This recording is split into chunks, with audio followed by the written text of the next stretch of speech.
வணக்கம் நண்பர்களே! இந்த பதிவுல ரோஜா செடிக்கான ஒரு டிப்ஸ் தாங்க பார்க்க போறோம். அதுக்கு முன்னாடி நாம என்னதான் ரோஜா செடிகள வச்சா மட்டும் போதாதுங்க.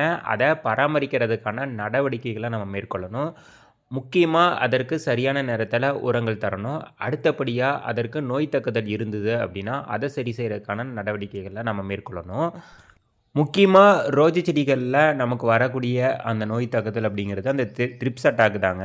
அது அப்படியே வந்து சின்ன சின்ன பூச்சியா இருக்கும். அந்த மொக்குகள எல்லாம் சேர்த்து அப்படியே திங்க ஆரம்பிச்சுரும். அத நம்ம சரி செய்றதுக்கு வேப்பெண்ணெய் கரைசலே நம்ம தாராளமா தெளிக்கலாம். ஆனா வேப்பெண்ணெய பயன்படுத்துறப்போ மிக மிக குறைந்த அளவு நீங்க பயன்படுத்தலாம். அதேபோல அதற்கு வந்து காதி சோப் சேர்த்து நீங்க பயன்படுத்துறப்போ இலைகள்ல நல்லா ஒட்டிக்கும். அதையும் நீங்க சரியான அளவுல பார்த்து பயன்படுத்திக்கங்க.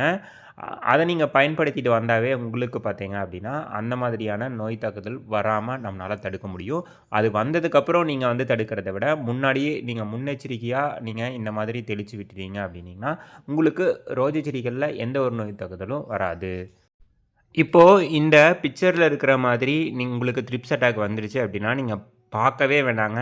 நீங்க டைரக்ட்டா வந்து நடுப்பகுதியில தண்டுல பிடிச்சு கட் பண்ணி விட்டுருங்க.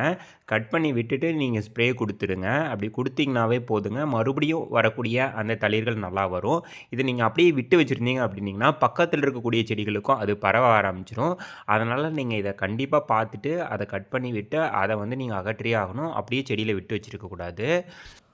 இத மட்டும் விட்டு வச்சிருந்தீங்க அப்படின்னீங்கன்னா, உங்க வீட்ல ரோஜா செடிகள்ல கண்டிப்பா பூக்கள் இருக்காது. அந்த மாதிரி நோய் தாக்குதல் வந்துருச்சுன்னாவே உங்களுக்கு கிட்டத்தட்ட 1 மாதத்திலிருந்து 2 மாதம் ஆகும் உங்களுக்கு ரெக்கவர் ஆகி வரதுக்கு. எல்லா செடிகளுக்கும் பரவிருச்சுன்னா நான் சொல்றேன். அதேபோல நீங்க குடுக்கக்கூடிய உரங்கள் திரவமா மாத்தி நீங்க அடிக்கடி உங்க வீட்ல வீணாகக்கூடிய காய்கறி கழிவுகள குடுக்கலாம். நீங்க திட உரமா குடுக்குறப்போ ஒரு 15 நாளைக்கு ஒரு முறை நீங்க குடுத்தா போதுமானதா இருக்கும்.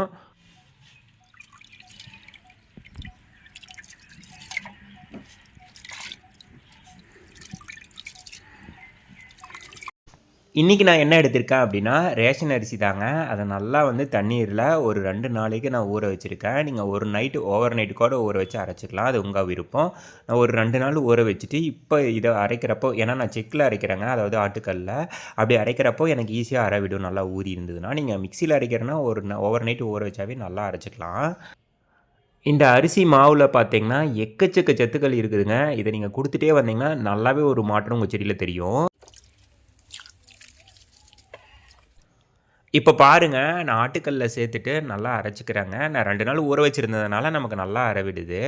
இத வந்து நாம ஒரு 3லேருந்து ஒரு 5 நாள் வரைக்குமே வச்சிருந்து நம்முடைய செடிகளுக்கு குடுக்கலாம். ஏன்னா, ஒரு 2 நாள் கழிச்சு குடுத்தீங்கன்னா, இன்னுமே நல்லா வந்து புளிச்சிருக்குங்க. உங்களுக்கு செடிகளுக்கு பார்த்தீங்கன்னா, அதில நுண்ணுயிர்கள் நெறையா இருக்கிறதுனால நல்லாவே ஒரு வளர்ச்சிய தரும். ரோஜா செடிகளுக்கு பொதுவா நீங்க தாராளமா இந்த அரிசி மாவ குடுக்கலாம். தோசை மாவு நீங்க இருந்தீங்கன்னா, வேஸ்ட் ஆகுது அப்டின்னா, நீங்க தாராளமா கரைச்சு ரோஜா செடிகளுக்கு குடுத்து பாருங்க. நல்லா வளர்ச்சி இருக்கும். நீங்க சொல்றதெல்லாம் சரிதாங்க. எதுக்கு இத்தன அரிசி ஊற வச்சிருக்கீங்க அப்டின்னீங்கன்னா, நான் செடிகளுக்கு மட்டும் இல்லைங்க. எங்க வீட்ல மாடு இருக்குங்க. அந்த மாட்டுக்கும் சேர்த்து அரைச்சிருக்கேன். அதனால தான் வந்து நெறைய அரிசி ஊற வச்சிருந்தேன். நீங்க உங்களுடைய செடிகளுக்குன்னா ஒரு 2 கைப்பிடி அளவுக்கு, 1 கைப்பிடி அளவுக்கு போட்டீங்கன்னாவே, அதுவே அதிகமான மாவு வந்து உங்களுக்கு கிடைக்கும். நல்லா கரைச்சு செடிகளுக்கு குடுத்துங்க போதும். 5 நாளைக்கு ஒரு தடவ குடுத்தா போதும்.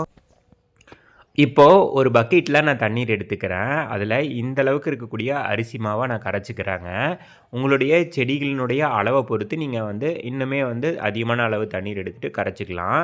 அது உங்களுடைய செடிகளுடைய அந்த எண்ணிக்கைய பொறுத்து இருக்கு. தண்ணீரோட கலர் பாருங்க, நல்லா வெள்ளையா மாறிடுச்சு பாருங்க. அரிசி மாவு நல்லா அதோட கரைஞ்சிடுச்சு. இப்போ ஒவ்வொரு செடிகளுக்கா நம்ம குடுக்க ஆரம்பிச்சிரலாம்.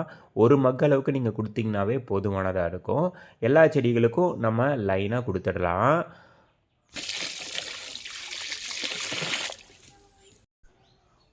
ரோஜா செடிய வளர்க்கிறது அப்படிங்கிறது ஒரு கலை தாங்க.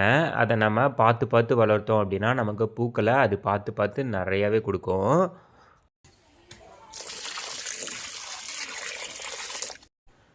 நாம ரோஜா செடிக்கு மட்டும் இல்லாம, மற்ற பூக்கக்கூடிய செடிகள் எல்லாத்துக்குமே செவ்வந்தி செடி, செம்பருத்தி செடி, அது போன்ற செடிகளுக்கும் நம்ம தாராளமா இந்த ஒரு கரைசல குடுக்கலாம். அதுவுமே வந்து நல்ல ஒரு ரிசல்ட்ட நமக்கு குடுக்கும். இந்த அரிசி மாவுல பார்த்தீங்க அப்படின்னா, மெக்னீசியம் சத்து நிறையா இருக்குங்க. அதேபோல பாஸ்பரஸ், பொட்டாசியம் சத்து இருக்குது. அதனால செடிகளினுடைய வளர்ச்சி நல்லாயிருக்கும். முக்கியமா இதில புரதச்சத்து அதிக அளவுல இருக்குதுங்க.